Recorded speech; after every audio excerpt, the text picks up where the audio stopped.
눈에 보이지 않는 사역이고 어떤 언론에 드러나지 않는 사역이지만 주님의 마음이 있는 그 소년원 원생 그곳에 가서 복음을 증거하고 예배하고 할 때 주님의 크신 은혜가 부어질 줄 믿습니다.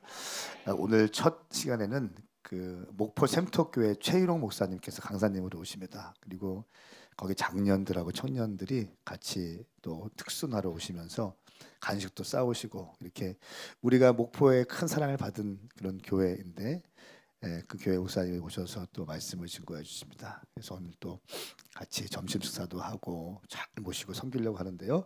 여러분 위에서 소년은 아이들 사역을 위해서 다양하게 수고하는 손길들을 위해서 기도 부탁드리겠고 어제 그 소년원 원생들을 위해서 여러분 헌금해 주셔서 어제 밤에 보고 받다 보니까 정말 너무 감사하게 그 소년원 아이들을 위한 식사를 준비하는 재정들이 또 있고 또 스태프들 숙소가 한 100만 원 정도 들어가고 또 강사님 사례비 뭐 이렇게 좀 들어갈 게 많거든요. 그런데 하드웨어적인 부분들이 채워져서 너무 감사하고 또 음향 시스템이나 이런 것도 너무 많이 재정이 많이 들어가는데 또 우리 그 뉴웨이브에서 같이 음향 지원하고 코나웨이브 음향도 지원하고 또 H 컴퍼니도 같이 지원하고 해서 이런 것들을 참 볼 때 주님께서 너무 기뻐하시는 사역이겠다 이런 생각이 듭니다.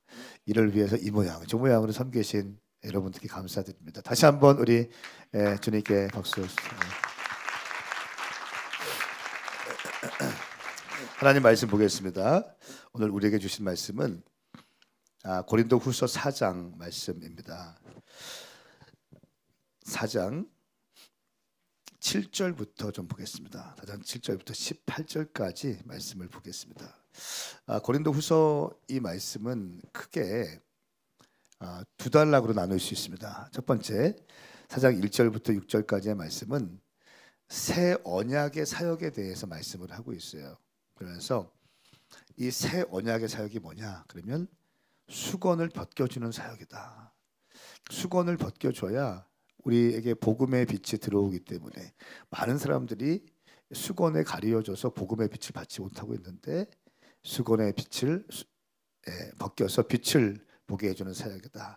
복음의 빛을 비추어주는 사역이다. 이렇게 말씀하고 있습니다. 오늘 제가 여러분과 나눠야 될 말씀은 7절부터 18절까지 말씀인데요. 질그릇에 담긴 보화가 있다. 질그릇에 담긴 보화가 있는데 우리는 질그릇인데 우리 안에 주님께서 이 보화를 담아 주셨다라고 하는 거예요. 근데 이 질그릇 보화를 담은 질그릇의 삶이 어떤 삶이어야 하는지에 대해서 정확히 세 가지로 말씀하고 있습니다. 그러니까 보화를 담은 질그릇은 어떤 삶이어야 되는지 한번 말씀을 통해서 좀 보겠습니다. 우리 먼저 7절부터 11절까지의 말씀입니다. 7절부터 11절까지의 말씀 우리 함께 읽겠습니다. 이 말씀은 저와 여러분들을 향한 하나님의 말씀입니다. 아멘. 시작. 우리는 이 보배를 질그릇에 가지고 있는데 이는 능히 큰 것이 하나님께 있고 우리에게서 난 것이 아니라는 것을 보여주려는 것입니다. 그러므로 우리는 사방으로 환난을 당해도 절망하지 않고 답답한 일을 당해도 낙심하지 않습니다. 핍박을 당해도 버림받지 않고 넘어뜨림을 당해도 망하지 않습니다. 우리는 항상 예수의 죽으심을 몸에 짊어지고 다닙니다. 이는 예수의 생명 또한 우리의 죽을 몸에 나타나게 하려는 것입니다. 우리 살아있는 사람들이 항상 예수 때문에 죽음에 넘겨지는 것은 예수의 생명 또한 우리의 죽을 육체 안에 나타나게 하려는 것입니다. 아멘.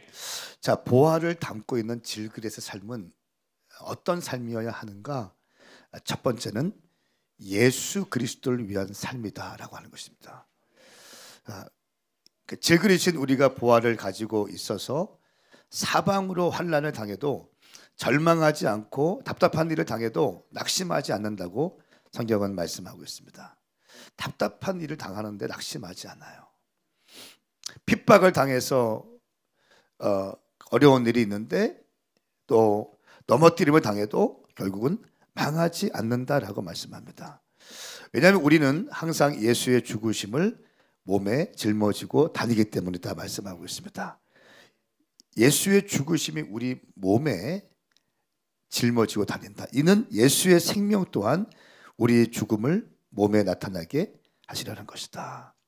우리의 몸을 통해서, 우리의 질그리신 우리의 몸을 통해서 우리가 가지고 있는 보화가 있는데, 이 보화를 담고 있는 우리의 삶은 예수 그리스도를 위한 삶이어야 한다는 것입니다. 다시 말하면 나는 괜찮다는 거예요. 나는 괜찮습니다. 주님 위해서라면 나는 괜찮습니다. 나는 좀 깨어져도 괜찮습니다. 나는 좀 구겨져도 괜찮습니다. 예수만 괜찮으면 나는 괜찮습니다. 나는 죽고 예수 산다면 나는 그것으로 만족합니다. 때로는 억울할 수도 있고, 때로는 손해볼 수도 있죠. 배신당할 수도 있죠. 여러 가지 어려운 일이 있지만 예수님만 내 삶에서 드러날 수 있다면 나는 그것을 괜찮습니다. 할렐루야. 보화를 담은 질그릇, 우리를 질그릇이라고 하잖아요. 왜냐하면 질그릇은 깨지면 또 다른 질그릇이 준비되고 있어요.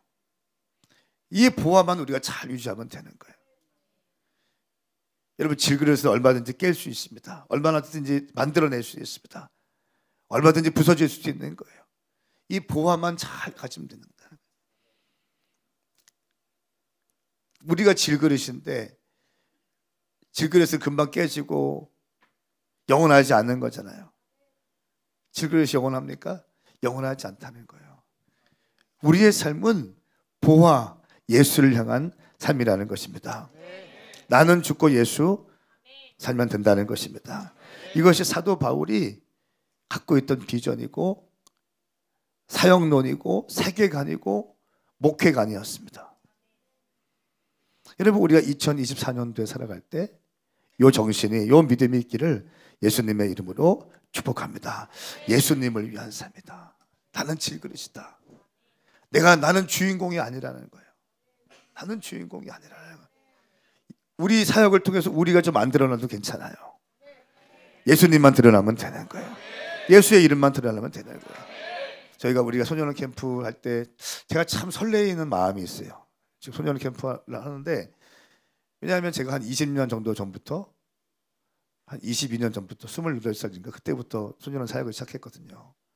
방황을 하다가 주님 만나서 소년원 사역을 하게 되고, 아무것도 없었는데 열정만 있었는데 거기에서 이렇게 은혜 주셔서 팀이 만들어지고, 소년원 아이들 섬기지만 청년들이 있어야 돼서 청년들 참여할 때는 신학교 전사님들, 동기 전사님들 같이 불러서 4명 같이 불러서 시작했거든요. 근데 그 전사님이 너무 좋으니까 다음에 할 때는 자기 청년들 막 데리고 오셨어요. 그때 온 청년이 송진수 청년이었어요. 20살 때 머리 빡빡이었고 날씬했습니다. PPT하고 막 그때도 막 목소리가 컸어. 기도 소리가 나면 침 튀기면서 기도하고 막 하고 아무것도 없었고, 때로는 실수하고 넘어지기도 하고. 제 리더십이 완전했겠습니까? 지금도 불완전한데 그때는 어떻겠어요? 열정만 있는 거예요. 그러니까 막 잡는 거야 그냥. 넌 그게 안 되냐? 막 그러고. 그러니까 은혜가 있으니까 그냥 막 순종하잖아요. 은혜가 있으니까 사모하잖아요. 막 시키는 거 다 하잖아요. 다듬어지지 않는 리더십 있어가지고 막 책망하고 막 묶어내고 막 이런 거 있잖아요. 묶어내고. 여러분, 제가 묶기 시작하면 엄청 잘 묶는 거 아세요? 제가 확 풀어내는 거지, 제가 묶기 시작하면 엄청 묶어내요. 안 묶어서 안 묶는 게 아니에요. 주님 말씀 보니까 그게 아니더라고. 존중하고 사랑해주고 기다려주고. 아멘. 네. 근데 주님께서는 참 감동적인 게 뭐냐면 기다려주신다는 거예요. 네. 부족한데 기다려주세요. 스스로 깨달을 수 있도록. 난 그게 너무 아름다운 것 같아. 그게 너무 멋진 것 같아. 스스로 깨달을 수 있도록. 스스로 내가 생각할 수 있도록, 내가 돌이킬 수 있도록. 할렐루야.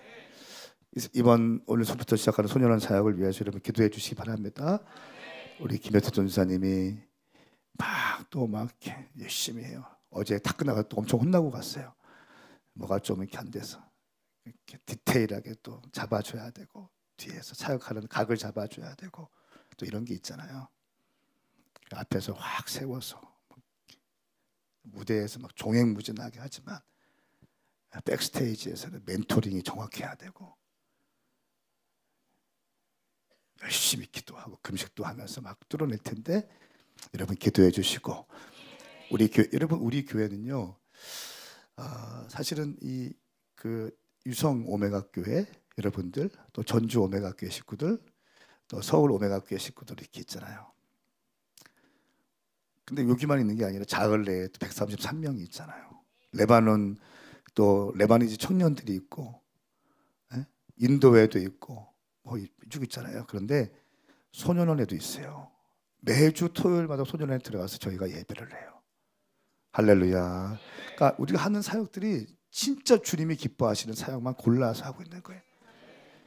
매주 토요일마다 들어간다는 쉬운 거 아니잖아요. 매주 토요일마다 들어가서 예배하고, 원생 아이들을 축복해주고, 간식을 섬기고, 저희 교회 사이즈에서 감당할 수 없는 분량의 사역들을 감당하고 있어요. 이거 왜 가능합니까? 이거 왜 가능해요?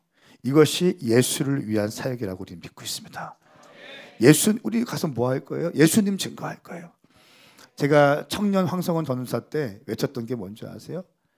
늘 마지막에 했던 말이, 현수막 이제 곧 있으면 뛸 건데, 현수막 뛸 때에 우리 이름 안 드러나면 좋겠다. 예수님만 드러났으면 좋겠다. 원생들에게 늘 이런 말 했던 것 같아요. 스태프들한테도 늘 마지막에 기도하고 막 금식하면서 이렇게 했던 것 같아요. 우리 이름 드러나게 하지 말고, 캠프가 끝났을 때 원생 아이들의 마음에 예수님만 드러났으면 좋겠다. 할렐루야. 이게 뭐예요? 예수님을 위한 거라는 거예요. 여러분, 우리의 삶에 이 예수를 위한 삶이 될 수 있게 축복합니다. 우리는 보화를 담은 질그릇입니다. 질그릇에게 첫 번째, 따라서 예수를 위한 삶이다. 우리는 예수를 위한 삶을 살아가야 되는 거예요. 질그릇이 질그릇을 위할 때 그것처럼 우스운 게 없는 거예요. 우리 안에 생명 주신 예수 그리스도, 그 보화이신 예수 그리스도를 위한 삶을 살아갈 수 있게 축복합니다. 두 번째, 바울은 12절부터 15절까지 너희를 위한 삶이 바로 우리의 삶이다라고 얘기합니다. 한번 같이 읽어보겠습니다. 12절부터 15절까지 시작. 그러므로 죽음은 우리 안에서 역사하고 생명은 여러분 안에서 역사합니다. 성경에 기록되기를 내가 믿었으므로 말했다고 한 것처럼 우리는 바로 그 믿음의 영을 가지고 있으므로 우리도 믿고 또한 말하기도 하는 것입니다. 주 예수를 살리신 이가 예수와 함께 우리도 살리시고 여러분과 함께 그 앞에 서게 하실 것을 우리가 알기 때문입니다. 모든 것은 여러분을 위한 것입니다. 이는 하나님의 은혜가 더 많은 사람들에게 풍성해져서 넘치는 감사로 하나님께 영광을 돌리게 하려는 것입니다. 아멘. 아멘. 오늘 찬양을 불렀던 이 고백이 바로 고린도후서 말씀에 있는 말씀인데요. 이 보화를 담은 질그릇의 삶은 나를 위한 삶이 아니라 먼저는 예수님을 위한 삶이어야 되고요. 두 번째는 너희를 위한 삶이라는 거예요. 고린도 교회 성도들을 위한 삶이고, 교회를 위한 삶이고, 이웃을 위한 삶을 살아간다 한다는 것입니다. 12절 말씀 보세요. 12절 말씀에 그러므로 죽음은 우리 안에 역사하고 생명은 여러분 안에 역사합니다. 죽음은 우리 안에 역사한다. 생명은 여러분 안에 역사. 무슨 말입니까? 내가 죽어서, 내가 깨어져서, 내가 통로가 되어서 여러분 가운데 예수 그리스도의 생명에 들어갈 수 있다면 그것으로 만족한다는 거예요. 우리가 생명의 통로가 되겠다는 것입니다. 나의 썩어짐은 너희를 위한 것이라는 거예요. 우리를 위한 것이 아니라 너희를 위한 것이라는 거예요. 고린도 성도들을 위한 것이라는 거예요. 여러분, 우리가 2024년도 겨울 사역을 이제 본격적으로 오늘부터 진행하는데요. 이것이 무엇을 위한 거예요? 우리를 위한 사역이 아니에요. 사실 이런 킹덤 컨퍼런스나 소년원 캠프나 또 소년원 캠프 끝나고 해외 아웃리치나 이 모든 것들이 사실은 방향성은 바뀌어 있잖아요. 우리가 우리 교회를 키우기 위해서 제가 만약에 그 시간에 여러분들 한 명 한 명씩 만나기 시작하고 커뮤니티 만나면은 교회가 더 단단해져, 더 좋은 일들이 많이 있겠죠. 그런데 우리 교회는 그렇게 영향력을 갖지 못하고 이 복음이 늘 이 안쪽으로만 있으면 팽창되지 않겠죠. 바울의 고백은 뭡니까? 우리의 삶은 예수를 위한 삶이어야 하고 이웃을 위한 삶이라는 거예요. 내가 죽어서 여러분에게 생명이 될 수 있다면 그것이 바로 질그릇의 삶이라는 거예요. 여러분, 우리는 질그릇이에요. 우리는 보화가 아니에요. 우리는 질그릇입니다. 우리는 깨어지는 거예요. 우리는 벗어져야 되는 겁니다. 황성어는 부서질 거예요. 그리고 하나님이 또 다른 질그릇을 준비시킬 거예요. 질그릇은 그냥 깨져야 되는 거예요. 시즌적으로 쓰임 받을 뿐입니다. 시즌적으로 쓰임 받을 거예요. 저의 질그릇, 제 육체의 장막은 제가 느껴요. 점점점 후패해져 가는 걸 느껴요. 하루하루 다르게. 저는 깨어질 거예요. 그리고 하나님이 새로운 질그릇을 준비하셔서 보화를 담고 많은 사람들에게 생명을 전달할 수 있는 새로운 사람들이 일어날 줄 믿습니다. 자, 13절 말씀 제가 읽겠습니다. 성경에서 기록되기를 내가 믿었으므로 말했다고 한 것처럼 우리는 바로 그 믿음의 영을 가지고 있으므로 우리도 믿고 또 말하기도 하는 것입니다. 할렐루야. 내가 믿었으므로 말했다고 한 것처럼, 자, 믿었으므로 말했다. 우리의 모든 말의 근원은 믿었기 때문에 말이 나온다는 거예요. 그러니까 입술의 말은 정말 중요한 거예요. 우리의 말을 보면 여러분의 믿음이 보인다는 것이 바로 이런 의미가 있습니다. 믿음의 영을 가지고 있으므로 우리도 믿고 또한 말하기도 하는 것입니다. 주 예수를 살리신 이가 예수와 함께 우리도 살리고 여러분과 함께 그 앞에 서게 하실 것을 우리가 알기 때문입니다. 그 앞에 서게 하신다는 게 어떤 의미입니까? 부활신앙을 갖게 하신다는 거예요. 할렐루야. 예수 그리스도를 통해서 우리가 다시 살아난다는 것입니다. 예수를 살리신 이가 예수와 함께 우리도 살릴 뿐 아니라 여러분과 함께 예수 그리스도 앞에 부활의 몸으로 부활신앙으로 회복시킨다는 것입니다. 그러므로 사랑하는 여러분, 우리 그리스도인들이 이 시대에 분명히 갖고 있어야 될 신앙이 뭔지 아세요? 부활신앙이라는 거예요. 부활신앙이라는 거예요. 우리는 언젠가는 죽어갑니다. 우리는 다 십자가에 못 박힙니다. 우리는 헌신하게 될 거고요. 우리는 주님 나라 위해서 썩어지게 될 것입니다. 근데 기억하십시오. 그것으로 끝나는 게 아니라 우리는 부활되어질 것입니다. 영광스러운 몸으로 부활되어질 것입니다. 빛나는 모습으로 부활되어질 것입니다. 우리의 삶의 목적은 눈에 보이는 이 세상이 아니라 눈에 보이지 않는 세계인 줄 믿습니다. 할렐루야. 이것이 믿음이에요. 믿음. 이 땅을 위해 살아가는 게 아니에요. 이 땅 너머에 있는 것을 위해 살아가는 거예요. 눈에 보이지 않는 삶이에요.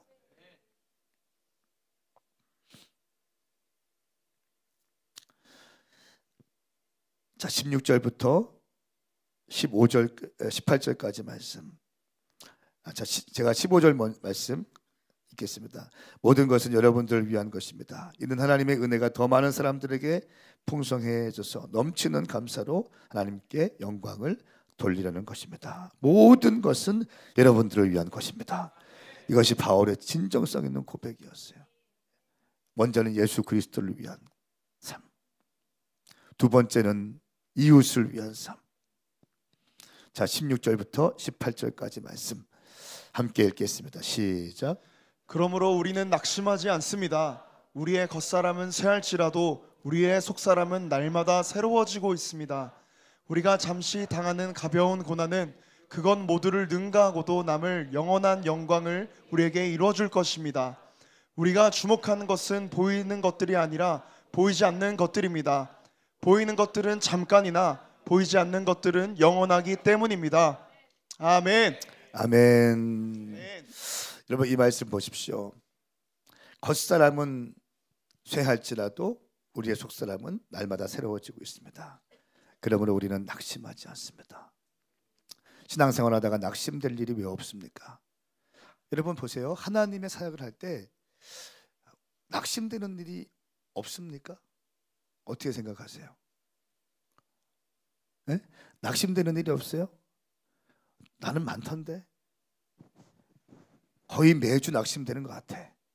티를 안 내서 그렇지 매주 보고가 올라오는 게 매주 낙심되는 보고들이야. 네? 그런데 왜 우리가 절망하지 않고 왜 거기에 주저앉지 않을 수 있습니까? 여러분, 우리가 이 가벼운 고난들, 17절 말씀 보세요. 우리가 잠시 당하는 가벼운 고난은 모두를 능가하고도 남을 영원한 영광을 우리에게 이루어 줄 것입니다. 여러분이 주의 복음을 위해서 수고하고 헌신하고 또 낙심 가운데 믿음으로 걸어가고 있는 그 모든 발걸음이 주님께서 기억하고 계시고, 이 가벼운 고난, 바울은 그렇게 고백하고 있어요. 이 고난이 가벼운 고난이라는 거예요. 여러분, 이 바울의 고난이 가벼운 고난이에요? 바울의 삶이 가벼운 삶이었습니까? 가벼운 고난이었습니까? 맞기도 엄청 맞고요. 동족에게 배신당하고 유대인들에게 배신당해요. 유대인들에게 그냥 대적이 되어서 40-50km까지 따라와서 바울의 사역을 방해하고 돌로 찍고, 바울 그렇게 해요. 어제 보았던 친구가 가족이 그렇게 바울에게 공격하더라고요. 바울 근데 그 다음 날 되니까 또 다른 곳으로 가서 복음을 또 준 거예요. 낙심되지 않아요. 40의 감한매를 또 맞습니다. 강의 위험도 맞습니다. 동족의 위험도 반갑습니다. 바다의 위험도 맞습니다. 추위와 싸웁니다. 가난과 싸웁니다.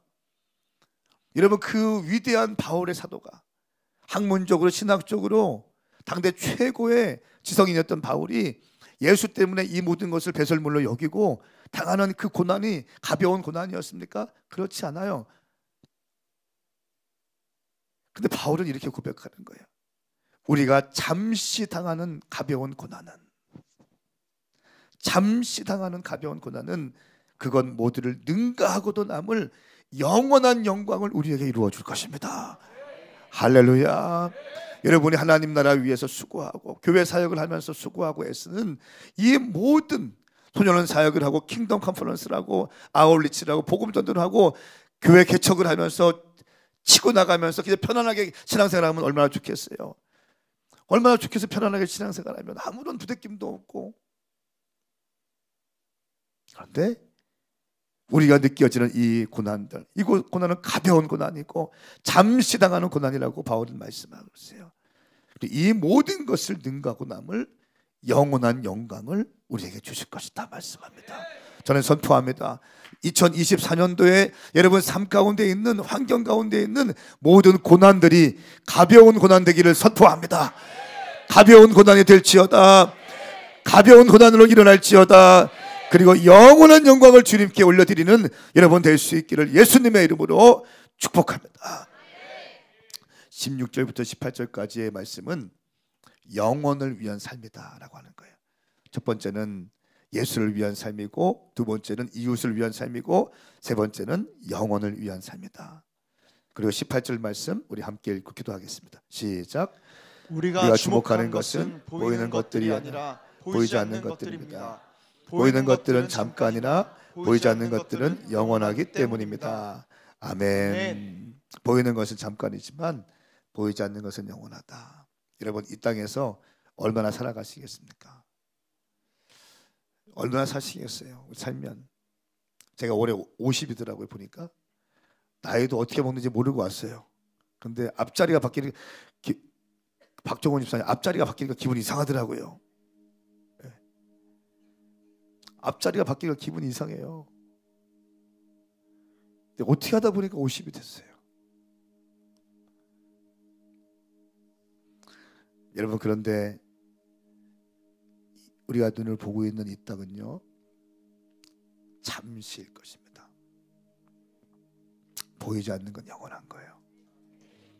근데 많은 믿음의 사람들은 보이는 것을 향해서 달려갔더라면 그렇게 못 갔을 것입니다. 보이지 않는 나라를 향해서 달려갔기 때문에 생명도 드릴 수 있고 자기의 전 재산을 들여서 주님 나라에 위해 쓸 수 있고 자기의 인생을 드릴 수 있는 거예요. 사랑하는 여러분, 이 마지막 때에는 세속화가 가득 차 있고요. 인본주의가 가득 차 있습니다. 프레임 전쟁으로 마음들이 다 나뉘어져 있습니다. 어느 하나 헌신하는 사람들 많지 않습니다. 적어도 우리 오메가 교회 정도는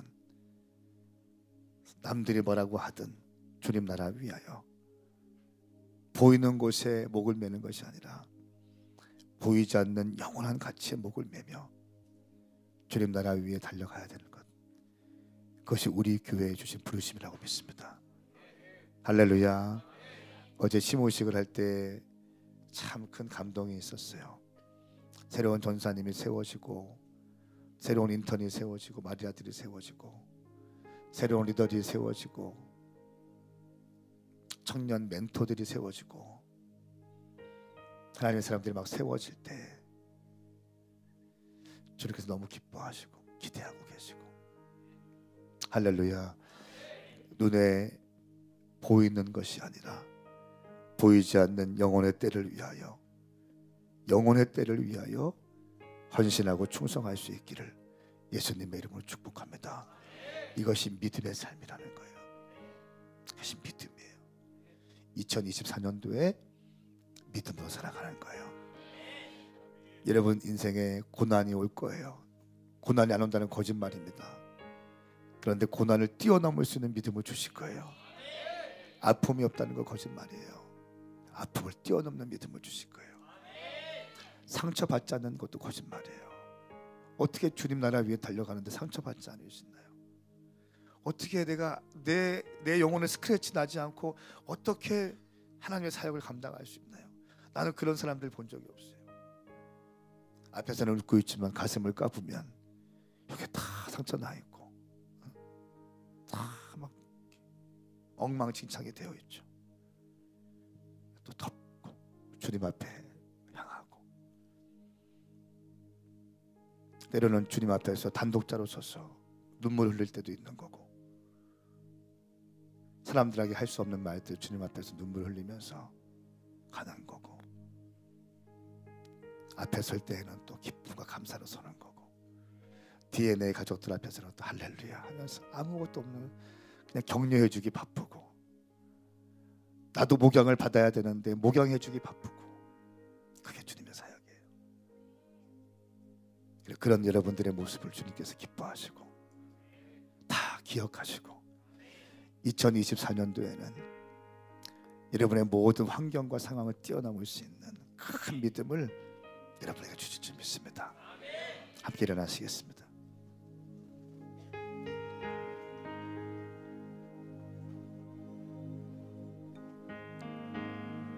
우리 찬양을 한 곡 좀 같이 하시고 기도하십시다.